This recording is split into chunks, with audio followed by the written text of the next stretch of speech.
행복한 안식일입니다. 예, 여러 가족들이 출타한데 있는 곳에서 하나님의 축복이 함께 하시기를 빕니다. 먼저 하나님의 말씀을 읽도록 하겠습니다. 제가 공독해 드리겠습니다. 계시록 13장에 있는 말씀인데, 우리가 재림교인들은 정말 이 말씀을 너무 많이 듣고 다 아는 내용들이에요. 읽기만 해도 정말 우리가 앞으로 어떻게 살아야 되고 어떻게 준비되어야 할지를 알 수 있을 것입니다. 내가 보니 바다에서 한 짐승이 나오는데 뿔이 열이요 머리가 일곱이라. 그 뿔에는 열 면류관이 있고 그 머리들에는 참남된 이름들이 있더라. 내가 본 짐승은 표범과 비슷하고 그 발은 곰의 발 같고 그 입은 사자의 입 같은데 용이 자기 능력과 보호자와 권세를 그에게 주었더라. 그의 머리 하나가 상하여 죽게 된 것 같더니 그 죽게 되었던 상처가 나오며 온 땅이 이상히 여겨 짐승을 따르고, 용이 짐승에게 권세를 주므로 용에게 경배하며 짐승에게 경배하가로되 누가 이 짐승과 같으뇨 누가 능히 이로 더불어 싸우리요 하더라. 또 짐승이 큰 말과 참남된 말하는 입을 받고 또 42달 일할 권세를 받으니라.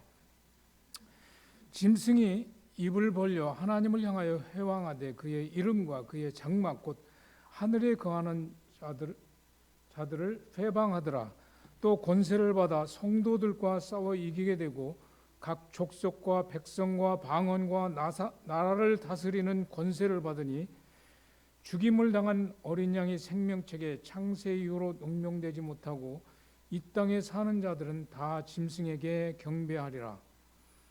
누구든지 귀가 있거든 들을지어다. 사로잡는 자는 사로잡힐 것이요 칼로 죽이는 자는 자기도 마땅히 칼에 죽으리니 성도들의 인내와 믿음이 여기 있느니라. 11절입니다. 내가 보매 또 다른 짐승이 땅에서 올라오니 새끼양같이 두 뿔이 있고 용처럼 말하더라. 저가 먼저 나온 짐승의 모든 권세를 그 앞에서 행하고 땅과 땅에 거하는 자들로 처음 짐승에게 경배하게 하니 곧 죽게 되었던 상처가 나은 자니라. 큰 이적을 행하되 심지어 사람들 앞에서 불이 하늘로부터 땅에 내려오게 하고 짐승 앞에서 받은 바 이적을 행함으로 땅에 거하는 자들을 미혹하여 땅에 거하는 자들에게 이르기를 칼에 상하였다가 살아난 짐승을 위하여 우상을 만들라 하더라. 저가 권세를 받아 그 짐승의 우상에게 생기를 주어 그 짐승의 우상으로 말하게 하고 또 짐승의 우상에게 경배하지 아니한 자는 몇이든지 다 죽이게 하더라. 저가 모든 자 곧 작은 자나 큰 자나 부자나 빈궁한 자나 자유한 자나 종들로 그 오른손이나 손에나 이마에 표를 받게 하고 누구든지 이 표를 가진 자 외에는 매매를 못하게 하니 이 표는 곧 짐승의 이름이나 그 이름의 수라. 지혜가 여기 있으니 총명이 있는 자는 그 짐승의 수를 세어보라. 그 수는 사람의 수니 666이니라.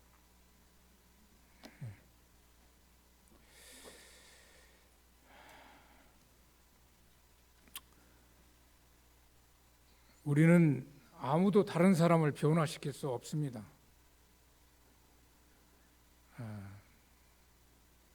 그래서 제가 늘 아침에 일어나면 생각나는 성경절이 있습니다. 내가 그리스도와 함께 십자가에 못 박혔느니 그런 적이 이제 내가 산 것이 아니요 내 안에 그리스도께서 사신 것이라. 제가 눈뜨면 생각하는 그 성경절이 이 성경절이에요. 그리고 제가 집에서 이제 늘 운동을 하는데 저희 집이 이제 둘레길을 한 바퀴 돌으려면 0.7마일이에요. 그래서 전에는 이제 제가 늘 자전거를 탔었는데 자전거를 타다 보니까 너무 경사가 많이 져가지고 브레이크가 빨리 닳아요. 그래가지고 위험해서 이제 놓고 제가 그냥 뛰기로 작정하고 한 3바퀴씩 돕니다. 그러면서 시작하는 성경절이 바로 이 성경절이에요. 그리스도께서 내 안에 사신 것이라. 저는 그 시간이 정말 저한테 굉장히 축복받는 시간이에요. 정말 축복받는 시간이에요. 그래서 결국 우리 신앙생활에서 정말 예수께서 내 안에 사시면은, 우리가 그리스도 안에 있으면 물론 정죄함도 안 당한다고 하잖아요. 모든 일이 다 해결이 되는 거예요. 이 가정에서나 밖에 나가서나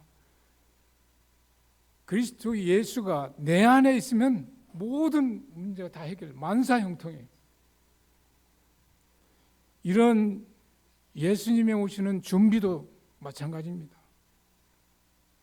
예수님이 내 안에 안 계시면 우리는 그분을 볼 수도 없고, 또 언젠가 한 번은 제 친구 동생인데, 이 친구가 좀 사업도 크게 하고 잘 살아요. 형님, 예수님이 곧 오실 것 같은데 좀 더디 왔으면 좋겠다고 그런 말을 제가 들은 적이 있는데, 어쩌면 정말 세상에서 살기도 좋고 뭐 많이 가진고 뭐 이런 사람들은 아마 그런 마음도 들 수 있을지 모르겠습니다. 그러나 이 세상 돌아가는 형편들을 보게 될 때, 오늘도 집사님이 참 우리에게 딱 맞는 그런 기도를 해주셨는데, 우리는 이름 자체가 제7일 안식일 예수 재림 교인입니다. 예수님의 재림을 정말 사모하며 사는 사람들입니다.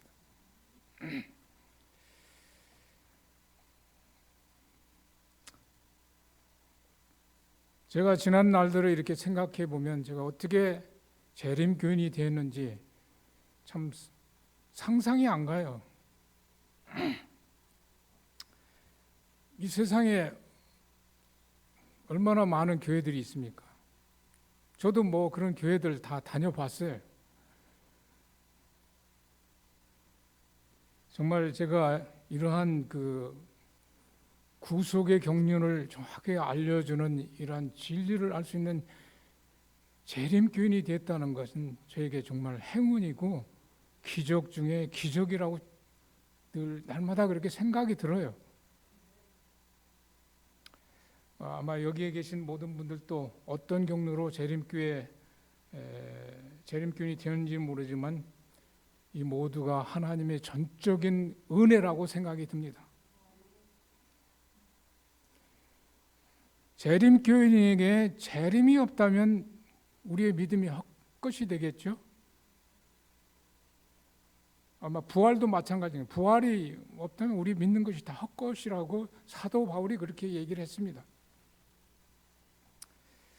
벌써 이 재림교회가 탄생한 지 156년이 되었는데, 이 교회가 없었다면 우리가 어떻게 예수님의 재림과 이런 구속의 경륜의 진리를 알 수 있었겠습니까?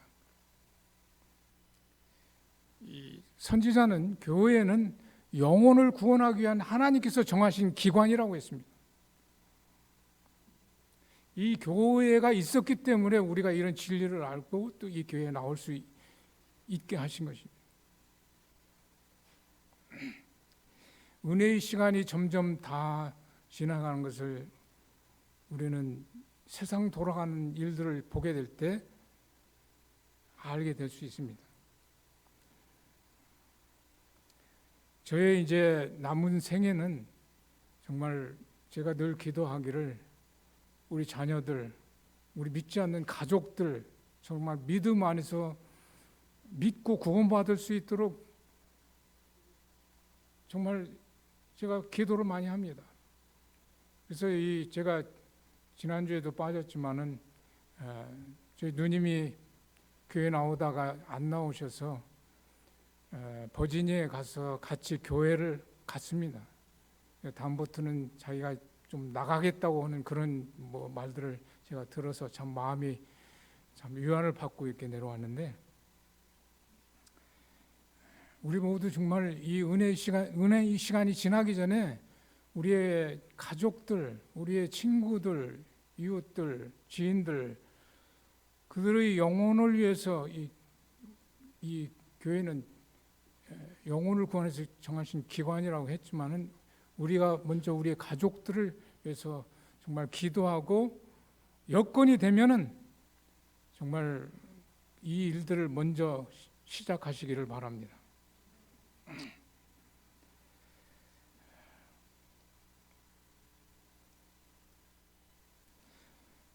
이 재림은 아무리 강조해도 지나치지 않는 말씀입니다.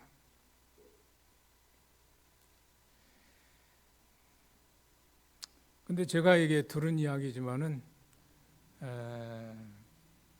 어떤 앞에서는 재림을 설교하는 목사는 앞으로 그 단에 세우지도 말고 또 채용도 안 하는 학회가 있다고 그래요. 그 장로들이 단에 서서 이런 어떤 그런 그 위급한 이야기나 또 그 재림을 설교하는 그런 장로들도 단에 세우지 말라는 그런 지시를 내렸다고 해요. 만약에 이 재림 교회가 예수님이 재림을 빼놓고 듣기 좋은 말만 한다면 세상에 많은 교회들과 무엇이 다르겠습니까? 다 똑같아요. 물론 재림 말고도 뭐 믿음으로 말미암는 의, 뭐 성소 문제, 또 여러 가지 안식일 기별, 또 뭐 굉장히 많습니다. 그런 것들을 균형지게 뭐 설교해야 되겠지만은 정말로 예수님이 재림이 빠진다면은 이 안고 없는 찐빵과 같은 것이 될 거예요. 그리스도의 재림은 인간 역사 중에 가장 위대한 사건이 될 것입니다. 재림이 날 줄 알 시간은 우리에게 알려주지 않았습니다. 왜냐하면 우리가 깨어서 준비하도록 하기 위해서 알려주지 않았어요. 그러나 마태복음 24장이나 또 여러 복음서에 보면은 이 시대의 징조들은 분명히 말씀해 주셨습니다. 우리가 믿음의 눈을 크게 뜨고 이 성경 예언을 연구하게 될 때 이 시대의 징조들이 예수님의 다시 오시는 발자국 소리를 들을 수가 있습니다.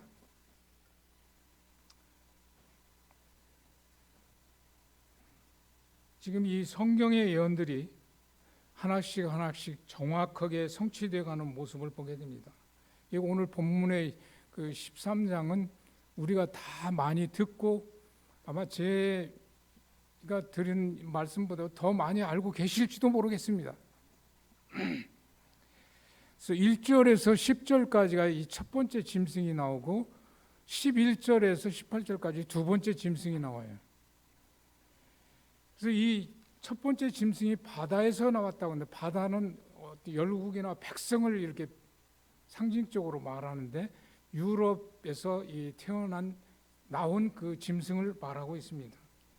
근데 우리가 계시록만을 통해서 이거 다 알 수가 없어요.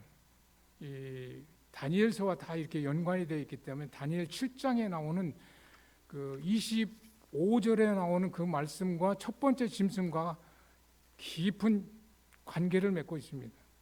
그래서 그 7장에 나오는 그 보면은 거기에 1절에 나오는 그 모든 말들과 연결해 보면 그가 장차 말로 지극히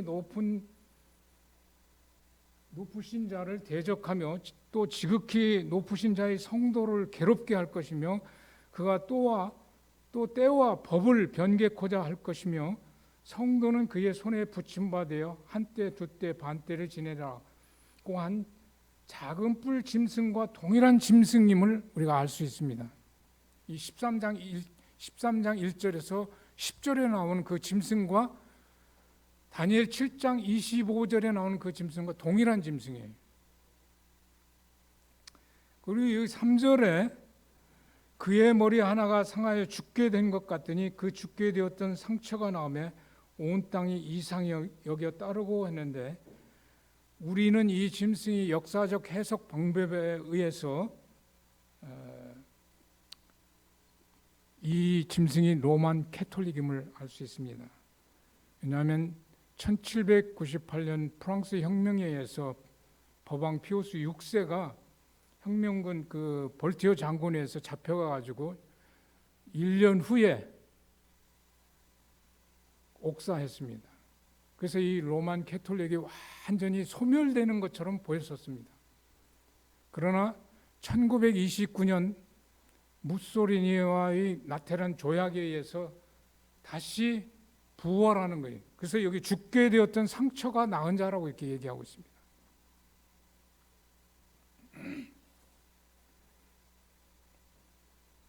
그런데 이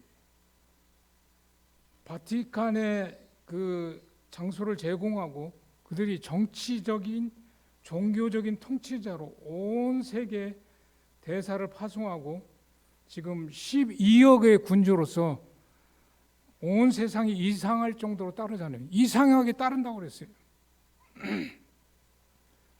예언대로 따르고 있습니다. 여기 그리고 한때 두때 반때 나오고 다니엘서도 그 42달이 나오고 또 1260일이 나옵니다.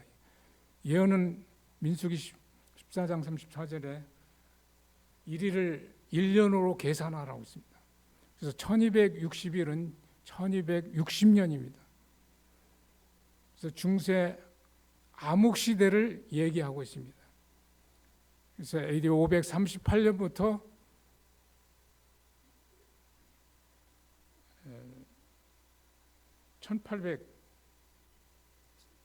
1844년까지인가요? 그때까지 그렇게 종교 암흑시대로 이렇게 우리가 알고 있습니다. 여기 또 큰 말과 참난된 말을 했는데 2014년 9월 15일에 그 바티칸 광장에서 프랑스 법왕이 무슨 말을 한 줄 아세요? 기름 부음 받은 성모 마리아와 로만 카톨릭 교회는 동등하다고 했습니다. 그래서 성모 마리아와 교회를 제2의 신성의 자리에 앉혀놔야 한다는 것입니다. 이게 얼마나 참남된 말입니까? 그리고 예수님은 제3위에 내려놔야 한다. 왜냐하면 마리아 없이는 예수님이 탄생하지 않았기 때문에 그렇다는 것입니다. 그래서 이 천주교는 기독교가 아닙니다. 여신을 섬기는 단체예요. 그 외에도 뭐 화채설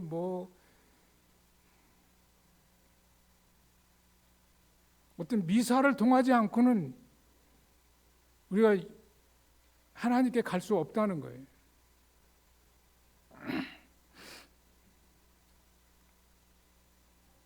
그리고 교황은 전통이 성경 위에 있다고 말했고 사람의 구원과 희망은 예수님이 아닌 오직 로만 카톨릭에 있다고 이야기를 했습니다. 제가 쭉쭉 건너뛰어서 지나가도록 하겠습니다. 시간이 많이 있기 때문에. 또 11절에 또 다른 짐승이 땅에서 올라오는데 새끼양같이 두 뿔이 있고 용처럼 말하더라. 첫 번째 짐승은 바다에서 나왔다고 했습니다. 이 법왕권으로서 유럽 대륙을 말하지만 두 번째 짐승은 땅에서 올라온 짐승, 황량한 땅, 전혀 새로운 대륙으로서 이 첫 번째 짐승이 죽게 된 때와 비슷하게 생겨난 나라인데 아무리 살펴봐도 미국밖에 없어요. 미국이 법왕이 완전히 로만 캐톨릭이 망하는 그 시기에 이 미국이 다시 탄생한 거예요. 1776년 7월 4일에 독립했잖아요.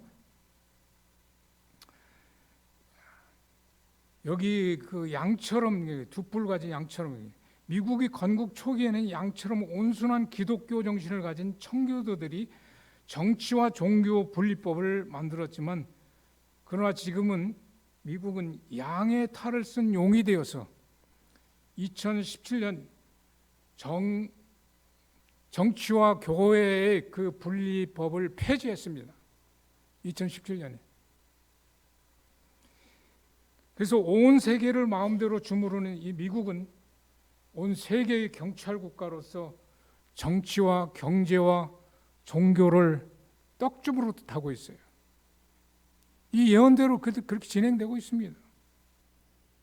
중국이 아무리 힘쓰려고 하지만은 이 예언을 이룰 수 있는 나라는 미국이기 때문에 그 패권이 결코 중국에 돌아가지 않을 것입니다. 특히 여기 이 반미하는 나라들 이렇게 보면은 이 베네수엘라, 또 터키, 파키스탄, 중국, 소련 등 이런 나라들이 있는데 미국이 어떻게 다루고 있습니까? 베네수엘라는 다른 사람이 없습니다. 전적으로 오일을 통해서 먹고 사는 나라예요. 근데 지도자가 이 반미를 하고 이 사회주의 그런 그 정책을 사용하다 보니까, 근데 이 나라가 정말 석유 매장량도 세계 1위라고 그래요.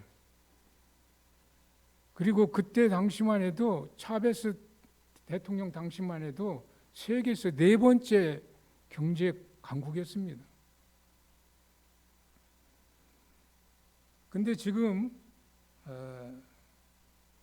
가장 가난한 나라로 지금 바뀌었습니다. 그래서 지도자 잘못 만나서 이 포퓰리즘 정책을 사용함으로 복지 정책을 하는 가운데 이 오일 값이 딱 떨어지니까 하루아침에 망한 나라가 됐습니다. 오직 오일에만 의존했기 때문에 나중에 그러고 나서 이제 오일 값이 떨어지니까 막 경제가 흔들리고 그러니까 이 부자들을 이렇게 세금을 많이 거두게 되고 이렇게 하니까 부자들, 엘리트들이 이 나라를 다 떠났어요. 600만 명이 떠났습니다. 지금 이 남아있는 사람들은 무지랭이 국민들만 남았어요. 그래서 못 먹어서 국민 평균 11kg이 줄었대요. 몸무게가. 그런데도 어떤 그 정책이나 이걸 내놓지 않고 복지 정책만 바란다는 거예요. 인재들이, 엘리트들이 다 빠져나갔기 때문에 그렇습니다.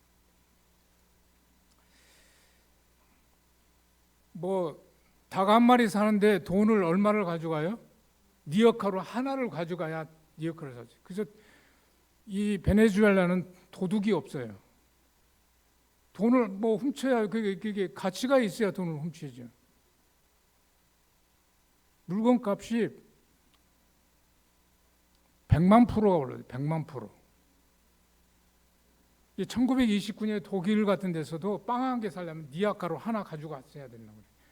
그래서 그들이 2차 대전을 일으킨 거예요.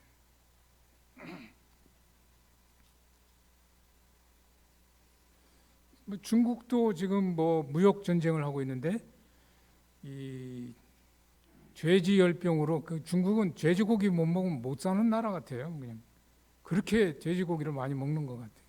이 아프리카 돼지 열병이 걸리니까 이 고기값이 천정부지로 올라가는 거예요. 그리고 물가가 50%로 올랐대요.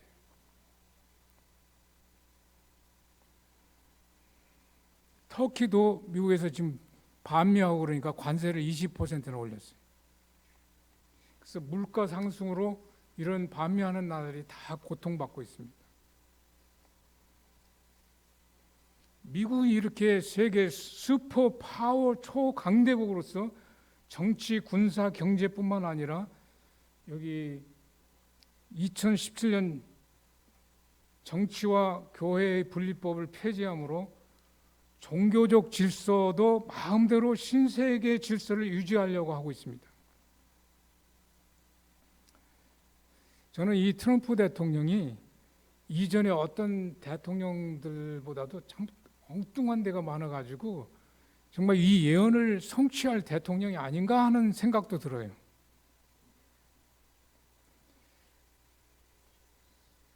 대통령 선거 때에 미국을 다시 위대하게 라는 그 슬로건을 걸고 당선이 됐습니다. 근데 지금은 뭐예요? 아메리카 퍼스트. 미국이 뭐든지 첫 번째라는 거예요. 그래서 이제 2017년에 5월 달에 파리 기후 조약도 포기를 했습니다. 왜냐하면 미국에 있는 기업들을 이익을 위해서 그런 조약도 그냥 파기하고 나왔어요. 그 다음에 2018년 작년이죠. 5월 달에 이란 핵협정도 파기했습니다. 2018년 그 후에도 러시아 핵조약 파기했습니다. 이제 뭐 한번 너희가 해보려면 해봐라. 그런 식이에요. 그래서 지금은 이제 다시 핵 냉전 시대로 다시 돌아왔습니다.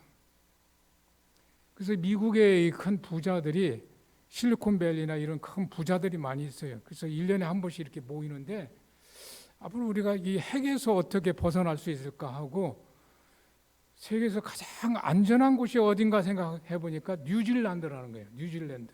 거기는 먹을 것도 풍부하고 핵으로부터 안전할 것 같아요. 그래가지고 이 부자들이 한 10,000명 정도가 이민 신청을 해놨대요, 벌써. 그리고 어떤 사람들은 이 아주 황량한 곳에 지하로 15층을 이렇게 만들어가지고 무슨 아파트처럼 만들어 거기에 공기 다 이렇게 유입시키고 또 사람이 완전히 핵으로부터 안전할 수 있도록 그런 시설을 해놓고 몇 년 먹을 양식들을 준비하는 그런 부자들도 있어요.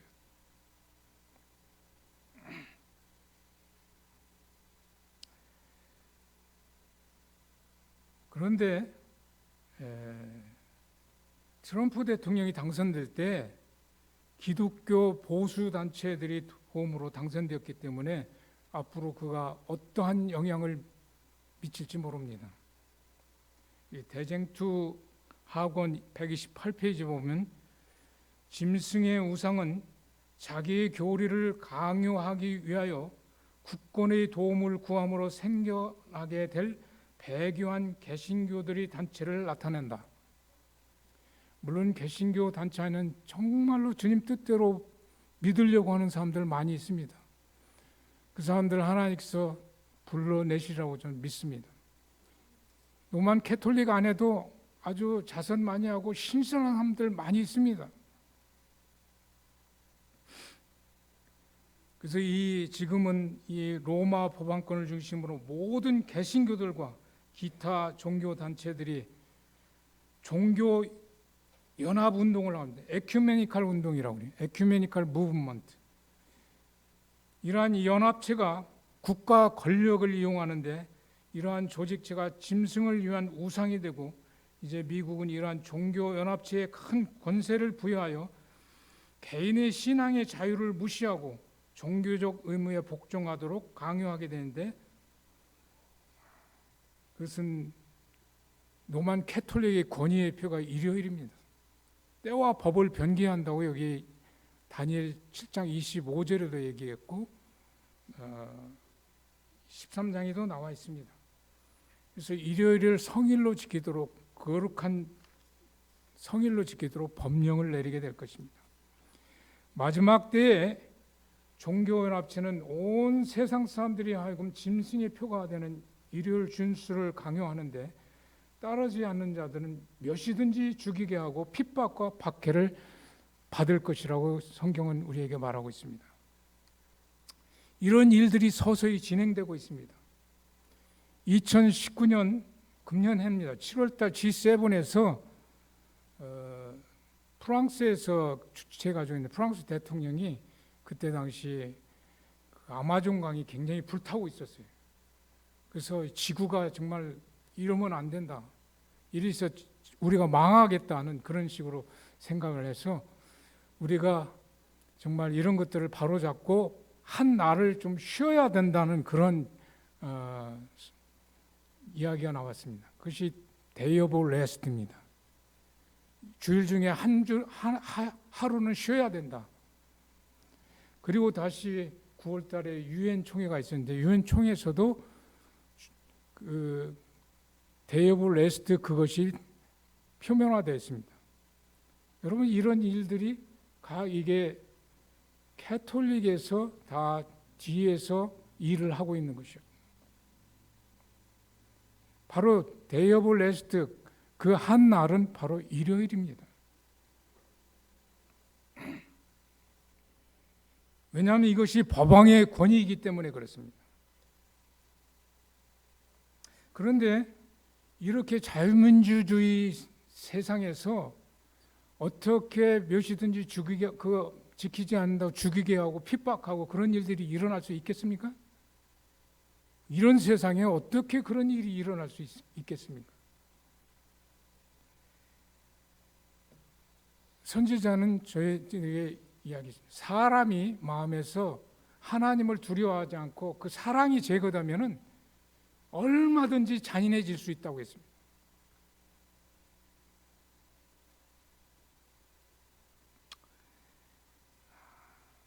우리는 정말 이 시대를 믿음의 눈을 크게 뜨고 바라봐야 합니다. 물론 마태복음 24장 15절에 이 천국 복음이 땅끝까지 전파되어 그제 끝이 오리라고 얘기를 하고 있습니다. 저는 지금 그 전기 자동차가 이렇게 많이 나오는데 이 전기 자동차가 많이 나오면 어떻게 해요? 중동의 오일 국가들이 다 가난하게 될 것이에요. 사람이 보니까 제가 복음을 받아들인 나는 부자 나라들은 복음을 잘 안 받아들여요. 가난해지니까 복음을 받아들이더라고요.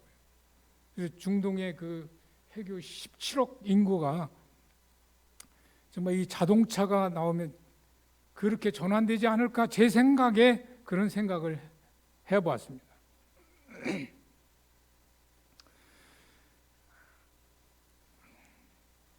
이 문명의 발달, 시대가 이렇게 빨리 돌아가는 거, 5G, 저는 상상도 못해요. 지금 컴맹인데다가 지금 너무 이게 돌아가는 게 지금 상상도 못 하는데, 언젠가도 제가 얘기했지만은, 속도가 너무 빨라져가지고, 기차도 서울에서 부산까지 16분이면 가고, 이 미국의 동부에서 서부까지 50분이면 가요. 이 기차가 하이퍼루퍼라는 기차인데 한국말로는 탄환열차예요. 탄환열차. 총알처럼 간다는 뜻에서 그런 거예요. 이 원리가 은행의 그 업무를 볼 때 서킹 머신으로 샥 하고 가잖아요. 그런 식으로 가는 거예요. 그래서 가장 경비도 저렴하고 또 안전하다는 거예요. 그래서 앞으로 카르탄가 그 나라에서 처음으로 2020년에 그게 개통이 된대. 한국에도 2007년부터 그것을 연구해 왔고 앞으로 2021년이나 22년에 그 시작을 한다는 거예요. 여러분 앞으로 10년 내에 현금이 다 없어진다고 그래요. 현금이. 어떤 칩이나 이런 것으로 이용해 가지고 다 하기 때문에 이것은 뭐예요? 사람을 지금 안면지능 이렇게 해가지고 중국에서는 그걸 굉장히 좀 발달되어 가지고 범죄인이 어디에 있어도 다 찾아낼 수 있다고 이렇게 얘기하는데 이것은 다 감시하고 우리를 컨트롤할 수 있는 가장 좋은, 그래서 정말 때가 다 되지 않았나 그런 생각이 듭니다. 그러나 저는 예수님의 재림에 대한 가장 큰 징조는 이미 우리에게 보여줬습니다. 여러분 그 징조가 무엇인지 알고 계세요? 아시는 분 말씀해 주세요.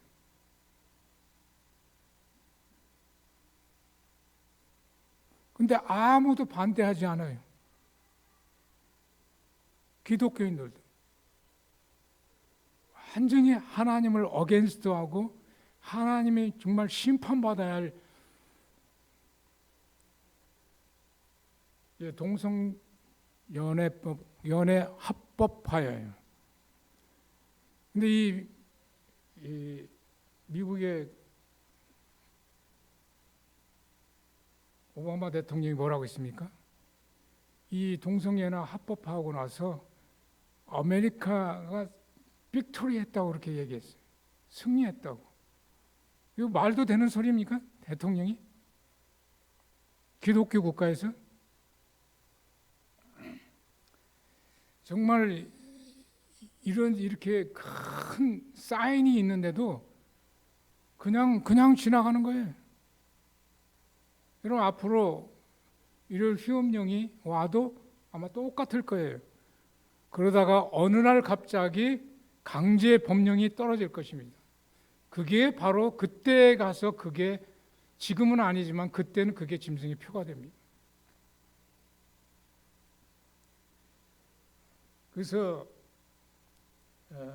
일요일법도 동성연애법처럼 자연스럽게 오고 어느 날 갑자기 강제 법령으로 떨어지고 이 표를 받지 않는 자는 매매도 끊어지고 핍박이 닿을 것입니다. 여러분 한번 생각해 보십시오.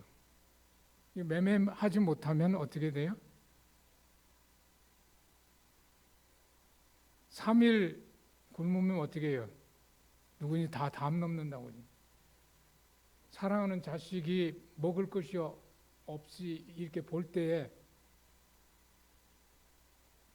그 매매표를 받지 않을 수 없겠어요?